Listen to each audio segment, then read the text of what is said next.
इधर कांग्रेस महासचिव प्रियंका गांधी अपने करियर का पहला चुनाव लड़ने जा रही हैं। प्रियंका गांधी वायनाड सीट से उपचुनाव लड़ेंगी।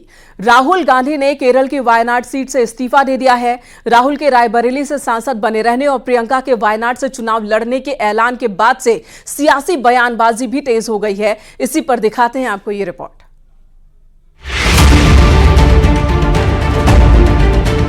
प्रियंका वायनाड से चुनाव लड़ेगी।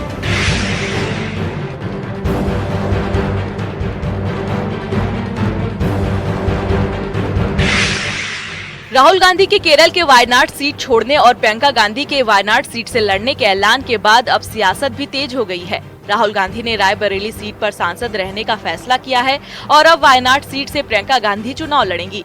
प्रियंका गांधी का ये पहला चुनाव होगा। वायनाड से चुनाव लड़ेगी, मगर मैं भी पीरियोडिकली वायनाड जाऊंगा और भैया की मैं मदद रायबरेली में भी करूंगी और जैसे इन्होंने कहा हम दोनों रायबरेली में भी हम दोनों मौजूद होंगे और वायनाड में। कांग्रेस का दावा है कि राहुल के फैसले से कांग्रेस उत्तर भारत में और मजबूत होगा, जबकि बीजेपी सांसद और पूर्व उप मुख्यमंत्री दिनेश शर्मा का कहना है कि राहुल गांधी रायबरेली से इस्तीफा देने से डर गए, इसलिए उन्होंने वायनाड सीट छोड़ने का ऐलान किया। ये दोनों भाई बहन जो हैं केवल अपनत्व का झांसा देते हैं और tata bye bye hi hi hello hello वाले लोग हैं, और ये केवल चुनाव के सरगर्मी के दौरान चुनाव में पिकनिक बनाने आते हैं। और रायबरेली से पहले ही सोनिया जी ने कहा था कि मैं अपना बेटा सौंप रही हूँ, और वो गांधी परिवार ने साबित कर दिया कि जैसे गांधी परिवार के वरिष्ठ लोगों ने सेवा की है रायबरेली की, अमेठी की, उसी प्रकार से आदरणीय राहुल जी भी अपनी सेवा उस तरह से करेंगे। बीजेपी का भी दावा है कि वायनाड से प्रियंका गांधी का चुनाव लड़ना आसान नहीं होगा। बहुत अच्छा रनअवे ब्राइड मूवी देखी थी ना, हमेशा भागते रहते हैं दुल्हन, तब राहुल गांधी वायनाड से भागे। अच्छा है, प्रियंका गांधी लड़े, शुभकामनाएं। हालांकि चुनाव आसान नहीं होगा उनके लिए। माताजी राज्यसभा में होंगी, बेटा जी लोकसभा की एक सीट से होंगे और प्रियंका जी को लोकसभा की दूसरी सीट से, मतलब तीनों सदस्य सदन में होंगे। ये तो परिवारवाद का एक परिचय है ही। प्रियंका गांधी के वायनाड से चुनाव लड़ने पर पूर्व कांग्रेस नेता प्रमोद कृष्णम ने निशाना साधा है। उन्होंने कहा कि कांग्रेस में प्रियंका का कद छोटा करने की तैयारी चल रही थी। गांधी परिवार को हिंदुओं पर भरोसा नहीं है, इसलिए प्रियंका को वायनाड से चुनाव लड़ाया जा रहा है। देखिए, प्रियंका गांधी कांग्रेस के अंदर सबसे ज्यादा लोकप्रिय चेहरा है। उन्हें तो कांग्रेस का अध्यक्ष बनाना चाहिए था, उन्हें कांग्रेस की कमान सौंपनी चाहिए। बाई इलेक्शन में, उपचुनाव में लोकसभा का टिकट दे करके तो प्रियंका गांधी का कद और छोटा करने की कोशिश हो रही है। प्रियंका गांधी जी को वायनाड से लड़वा करके एक बात प्रूव कर दी है, सिद्ध कर दी है कि कांग्रेस को हिंदुओं पर भरोसा नहीं है। अगर हिंदुओं पर भरोसा होता तो उन्हें कहीं और से चुनाव लड़वाया जाता। राहुल गांधी और प्रियंका गांधी के ऐलान के बाद से सियासी बयानबाजी मुखर हो गई है। अब देखना ये है कि राहुल गांधी की लंबी राजनीति पारी के बाद प्रियंका गांधी वायनाड से अपनी पहली राजनीति पारी में सफल होती हैं या नहीं। न्यूज़ 18 के लिए ब्यूरो रिपोर्ट।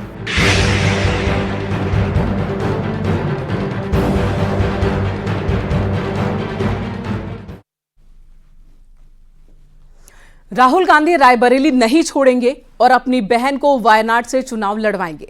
तो आखिर कांग्रेस की इस रणनीति के पीछे वजह क्या है, ये समझते हैं।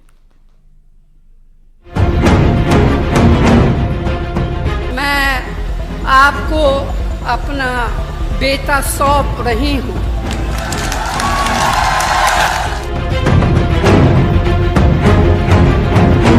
लोकसभा चुनाव के नतीजों ने कांग्रेस की उखड़ती सांसों को ऐसी ऑक्सीजन दी कि पूरी कांग्रेस का जोश हाई है। अक्सर चुनाव बाद छुट्टियों पर जाने वाले राहुल लगातार एक्टिव हैं और अब तो ऐलान भी कर चुके हैं कि रायबरेली को छोड़ने वाले नहीं हैं। लेकिन क्यों? इसका जवाब रायबरेली और कांग्रेस की परंपरागत गठजोड़ में छिपा है।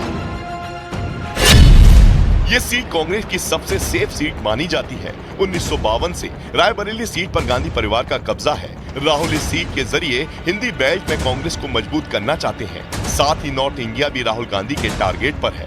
भारत जोड़ो यात्रा के दौरान भी राहुल गांधी ने जो रूट चुना, उसमें सबसे ज्यादा वक्त भी इसी इलाके को दिया।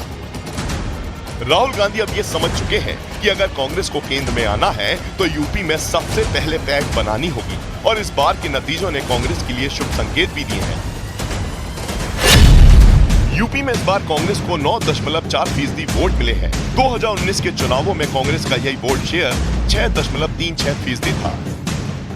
इसके अलावा राहुल गांधी ये भी समझ रहे हैं कि अगर वो यूपी छोड़ते हैं तो उन्हें अखिलेश यादव का सहारा लेना होगा, जिसका मतलब ये है कि यूपी में कभी कांग्रेस अपने दम पर खड़ी नहीं हो पाएगी। यही वजह है कि राहुल गांधी ने बरेली सीट के साथ रहने का ऐलान किया है, जबकि वायनाड लोकसभा सीट से प्रियंका गांधी को चुनाव लड़वाने का मतलब ये है कि प्रियंका गांधी के लिए सेफ पिच तैयार है। मैं बहुत खुश हूँ कि प्रियंका वायनाड से चुनाव लड़ेंगे, मेहनत करेंगी वो वहाँ भी, और मैं उम्मीद करता हूँ कि वहाँ की जनता उनको भारी बहुमत से जिताए। यानी राहुल गांधी और कांग्रेस ने भविष्य की राजनीति के लिए एक सोचा समझा रोड मैप तैयार किया है, जिसमें नॉर्थ इंडिया से लेकर साउथ इंडिया की राजनीति को साधने का प्लान बनाया गया है।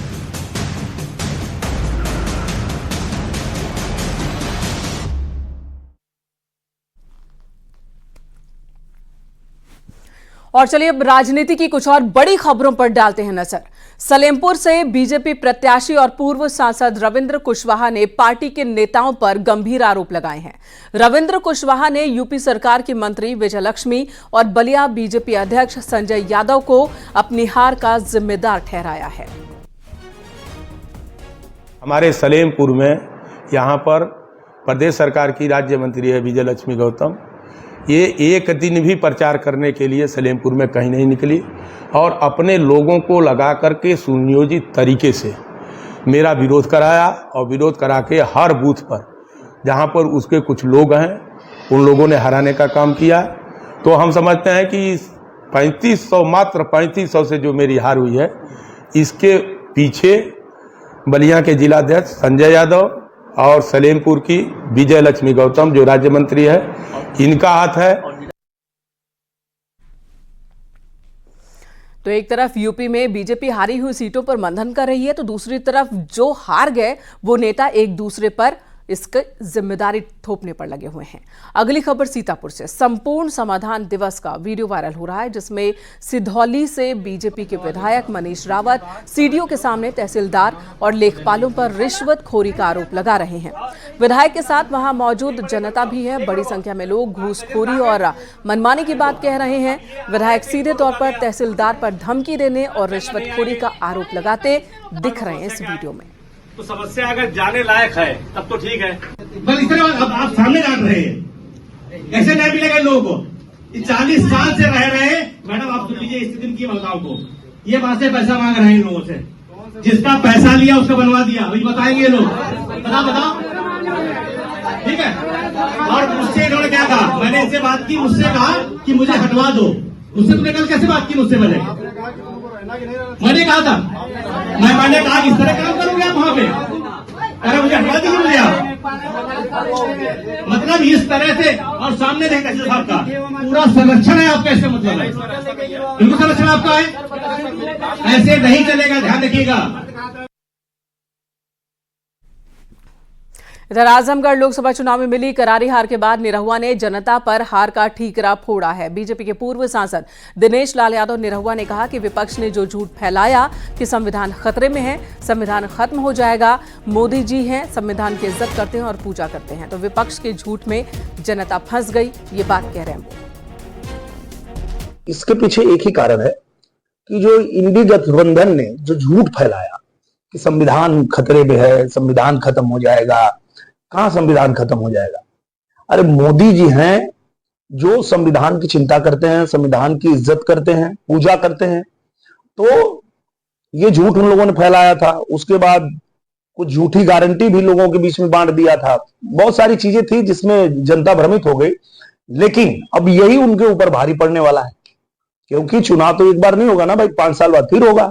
तो फिर वो जनता पूछेगी कि भैया कहां संविधान खत्म हो गया, तुम्हारी जो खटाखट वाली गारंटी थी वो पैसा कहां है? तो यही फिर उन पे भारी पड़ जाएगा। इधर संसद सत्र को लेकर बीजेपी ने तैयारी शुरू कर दी है। सूत्रों के मुताबिक अभी तक संसद सत्र के लिए बीजेपी ने जो प्रस्तावित कार्यक्रम तैयार किया है उसके मुताबिक पीएम मोदी 26 जून को लोकसभा स्पीकर के उम्मीदवार के नाम का प्रस्ताव सदन में रखेंगे, जिसके बाद स्पीकर के पद पर चुनाव किया जाएगा। सदन को नया स्पीकर मिलने के बाद पीएम मोदी अपने मंत्रिपरिषद के सदस्यों को सदन से परिचय करवाएंगे और इसके बाद अगले दिन यानी कि 27 जून को राष्ट्रपति द्रौपदी मुर्मू लोकसभा और राज्यसभा के संयुक्त सत्र को संबोधित करेंगी। परंपरा के मुताबिक राष्ट्रपति के अभिभाषण पर पीएम मोदी दोनों सदनों में जवाब देंगे, जिसकी तारीख भी तय कर ली गई है। सूत्रों के मुताबिक पीएम मोदी 2 जुलाई को लोकसभा में और 3 जुलाई को राज्यसभा में राष्ट्रपति के संबोधन पर जवाब देंगे।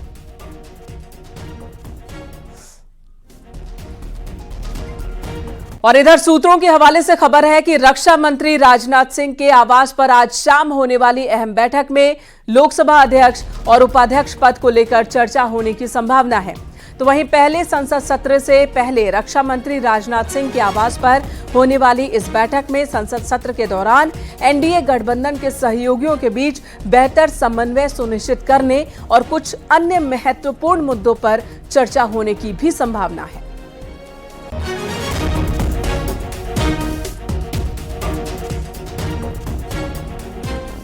और अगली खबर फिरोजाबाद से, जहां पार्क में एक युवती का शव मिला, जिसके बाद पूरे इलाके में सनसनी मच गई। सूचना पर पहुंची पुलिस ने शव को कब्जे में लिया, पोस्टमार्टम के लिए भेजा। घटना का सीसीटीवी वीडियो भी सामने आया है। थाना लाइन पार्क क्षेत्र का ये मामला है। वायरल वीडियो में युवती आती हुई भी दिख रही है और फांसी लगाकर खुदकुशी कर ली उसने।